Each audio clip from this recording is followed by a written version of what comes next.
সেখানেও আবার কোর্টের উকিল চলে এসেছে। কেন? আমি শুনেছিলাম তুই নাকি আজকাল কলেজ জয়েন করেছিস। ওখানে তোর লেকচার কেউ শুনছে না নাকি? জেসমিন, যা ভুল হয়েছে সেটা মিটিয়ে নে। আমরা তোকে ক্ষমা করে দেব মা। চুপ করো না মা, তুমিও কি বলছো কি তুমি? হ্যাঁ, একে ক্ষমা করবো আমরা? একে? আরে বাবা, একটা কাজ করো, আগে না তোমরা বসে ডিসাইড করে নাও। কেউ বলছে ক্ষমা করে দেবো, কেউ বলছে ক্ষমা করবো না। আগে তোমরা ডিসাইড করে নাও, তারপর আমাকে বলবে। তোকে তনুর থেকে দূরে থাকতে বলেছিলাম না? কেন এসেছিস সেখানে? চল বেরিয়ে যাই এখান প্লিজ থেকে। বাবা, এটা তোমার বাড়ি নয় যে তুমি এখান থেকেও আমাকে বের করে দিতে পারবে।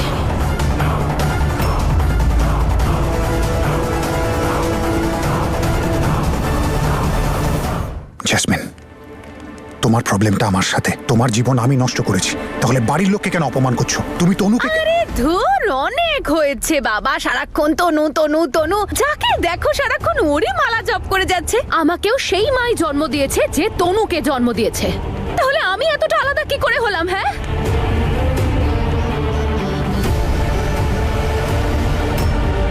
তুমি তো সবসময় শুধু আমাকেই চেয়েছো, আমিও তোমাকে পেতে চেয়েছি। ভালোবাসতাম আমরা একে অপরকে। তাহলে তনু আমাদের মাঝখানে কোথা থেকে এলো, কি করে এলো বলো বীর?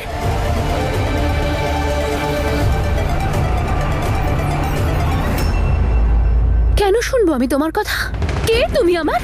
তোমার সঙ্গে আমি আমার সমস্ত সম্পর্ক সেই দিন শেষ করে দিয়েছিলাম, যেদিন এয়ারপোর্টে দাঁড়িয়ে তুমি আমার চোখের সামনে আমার পাসপোর্টটা পুড়িয়ে দিয়েছিলে, আর আমার স্বপ্নটা শেষ করে দিয়েছিলে, আর আমাকে শুধু কাঁদিয়েছিলে। আর তোমার মনে হয় তোমাকে আমি এত সহজে ছেড়ে দেব? যতটা যন্ত্রণা তুমি আমাকে দিয়েছো না মিস্টার বীর সিং, যদি তার দ্বিগুণ যন্ত্রণা তোমায় না দিতে পারি, তাহলে আমার নামও জ্যাসমিন সন্ধু নয়।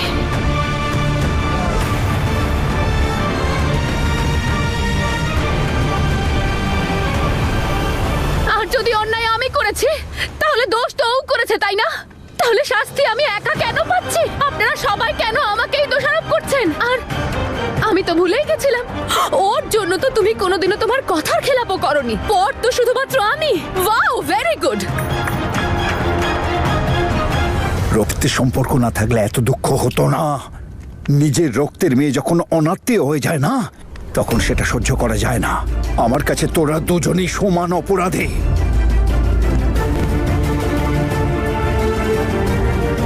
কিন্তু ক্ষমা না আমি ওকে করেছি, না আমি তোকে করব, বুঝেছিস?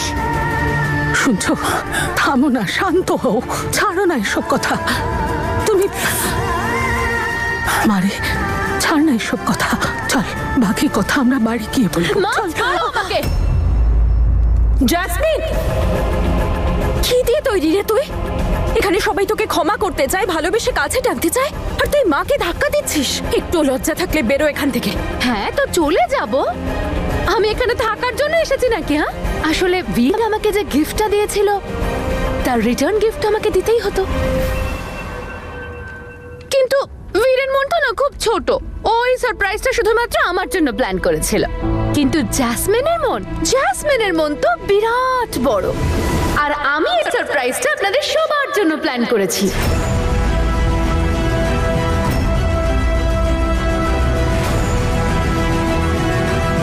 আর তনুর জন্য, ওকে ভুলে যায়নি কিন্তু আমি। তাই সবাই তৈরি থাকবেন আমার পরবর্তী বড় সারপ্রাইজের জন্য।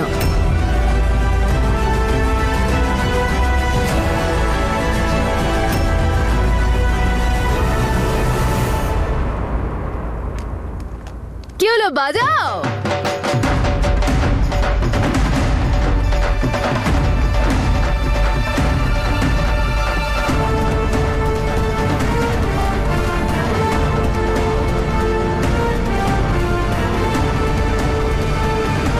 কি এমনও করতে চলেছে? জেসমিন এতটা কনফিডেন্স পেল কোথা থেকে? ঠাম্মি, মা, তুমি ওষুধ খাওনি? এখানে আনিনি। কোথায় আছে? গাড়ির ভেতরে আছে। আমি নিয়ে আসছি। মা,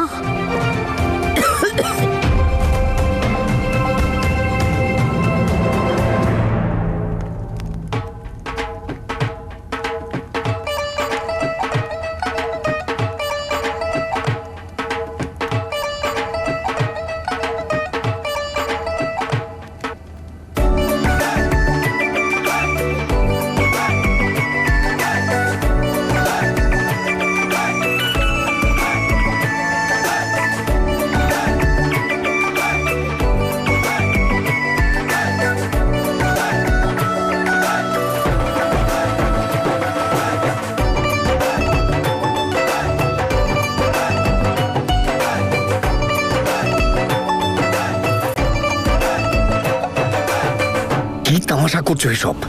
আপনি এসব বাদ দিন, কালকের জন্য পুরো প্ল্যান সেট আছে তো? প্ল্যান একদম সেট আছে, কিন্তু তুমি যদি এই সমস্ত করতে থাকো সবার সামনে তাহলে পুরো প্ল্যানটাই চটকে যাবে। দেখুন অঙ্গদ, এটা আমার পার্সোনাল ম্যাটার, আর এর থেকে আপনি যতটা দূরে থাকেন ততটাই ভালো। জেসমিন,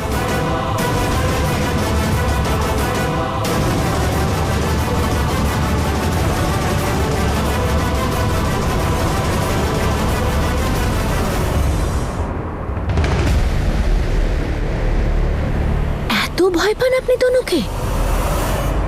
অভিনন্দন বীর, এবার আমি তো সব প্ল্যান বুঝতে পেরেছি। এই সব কিছু তোরই প্ল্যান, তাই না? স্কুলে উৎসব পালন করা, আঙ্কেলকে দিয়ে ফোন করিয়ে বাবাকে এখানে ডেকে আনা। Proud of you. থাক না দিদি, যেই দূরত্বটা আমার জন্য এসেছে সেটাকে কমাবার চেষ্টা করছি।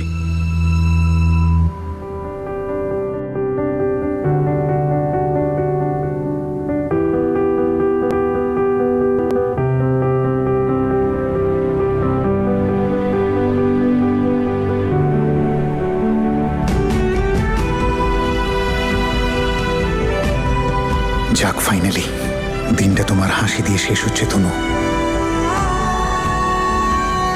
Smile number 41। ব্যাস, ঠিক এইভাবে একদিন আমাকে ক্ষমাও করে দিও।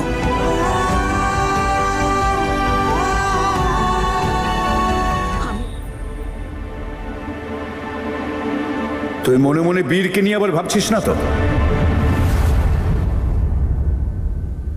আমি একদমই চাই না তনু ম্যাডাম আবার ওই দুঃখ কষ্টের মধ্যে দিয়ে যান। আর এসব দেখে আমি শুধু ভাবি যে আপনি তনু ম্যাডামকে বীরের ফ্যামিলি তাদের আশেপাশে থাকতে দেন কেন?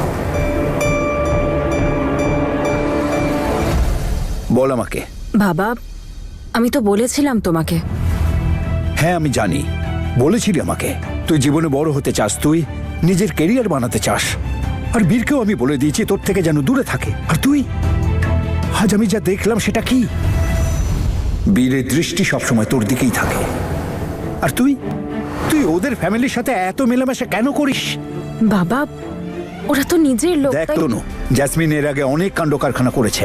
ওরা ওর সম্পর্কে অনেক কথা বলেছে। ওরা যদি তোর সম্পর্কে কোনো খারাপ কথা বলে তাহলে আমি সেটা মেনে নিতে পারবো না। অঙ্গদের সাথে তোর বিয়েটা মিথ্যে ছিল, এটা আমরা সবাই জানি। হতে পারে সেটা নকল বিয়ে, কিন্তু লোকে তো সেটা সত্যি মনে করে না।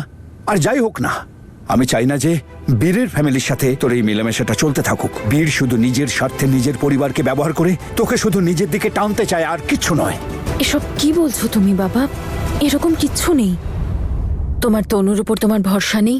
হ্যাঁ রে মা, তোর প্রতি আমার অনেক ভরসা। আমি নিজের থেকেও বেশি ভরসা করি তোকে। সত্যি বলতে তোকে নিয়ে আমার গর্ব হয় রে মা। তাহলে ব্যাস বাবা, তোমার এই মেয়ে তোমার সম্মান কখনো নষ্ট করবে না, আর না তোমার ভরসা।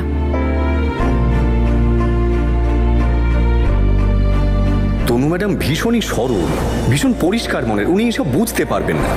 কি হলো বাবা, এখনো আমার উপর ভরসা হচ্ছে না? আরে না রে মা, ব্যাপারটা তা নয়। তনু, তুই এখনো জামা কাপড় বদলাসনি? যা তাড়াতাড়ি জামা কাপড় বদলে নে, তারপর তোর জ্যাকেটটা বের করে দেবো। সকালে পিকনিকে যাবি তো, ওখানে ঠান্ডা হবে, নিয়ে যাবি। বলছিলাম কি, তোমার সাথে একটু কথা আছে।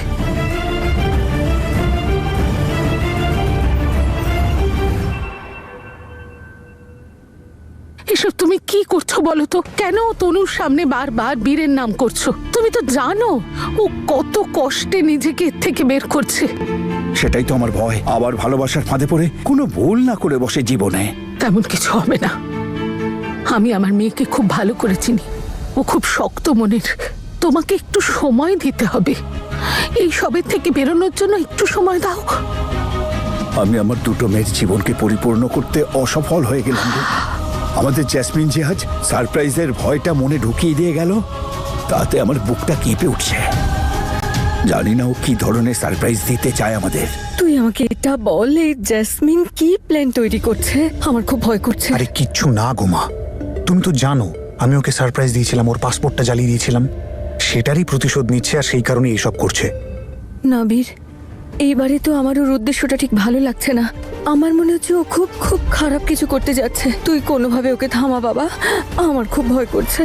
তুমি অকারণেই টেনশন করছো গো। ও তেমন কিচ্ছু করবে না। তুমি তো চেনো আমাদের মেয়েকে। ছোটবেলায় যখন আমাদের উপর রাগ করতো, বলতো বাড়ি থেকে পালিয়ে যাবো, বাড়ি থেকে পালিয়ে যাবো। তারপর দেখা যেত বন্ধুদের সাথে মার্কেটে ফুচকা খাচ্ছে। ও যা যা করছে সব রাগের মাথায় করছে। ওর ভাগ্যেও তো ভালো কিছু হয়নি। কত কি ঘটে গেছে ওর সাথে। মা, আসছি রে মা।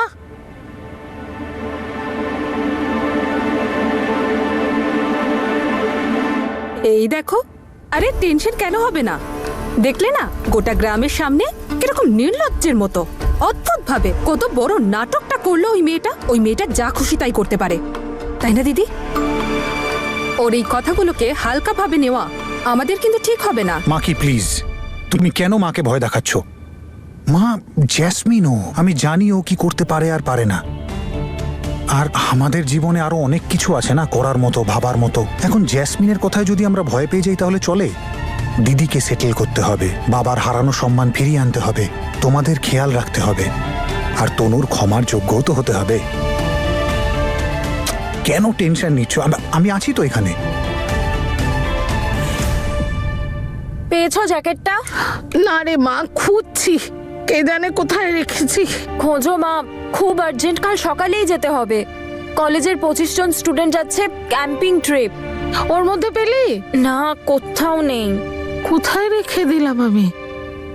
তনু, তুই আজ খুব ক্লান্ত, যেতেই হবে নাকি? হ্যাঁ, একটু হাওয়া বদলও হবে। খুঁজছি। মা, হ্যাঁ, তুমি জ্যাসমিনকে নিয়ে ভাবছো তাই না? হ্যাঁ রে মা, তোর বাবাকে তো বলে দিয়েছি ও কিচ্ছু করবে না। তোর কি মনে হয় ও তেমন কিছু করতে পারে, নাকি শুধু হুমকি দিচ্ছে? আমি এটা তো জানি না যে ও কি করবে, কিন্তু এটুকু আমি নিশ্চয় জানি যে আমাদের ভয় পাওয়ার কোনো কারণ নেই। ঠিক আছে, আমি খুঁজছি। একটা কথা বলবো মা? বলছি, আমি সত্যিই চাই যে জাসমিন যেন বাড়িতে ফিরে আসে। আমি জানি যে তুমি ওকে ঠিক সামলে নেবে। আমাদের দুই বোনের সম্পর্কে তিক্ততা আসলেও ও তো তোমারও মেয়ে মা। আর এক মেয়েকে তার মায়ের থেকে ভালো না কেউ বুঝতে পারে আর না সামলাতে পারে। সকালে যাবি, জ্যাকেটটা খুঁজি।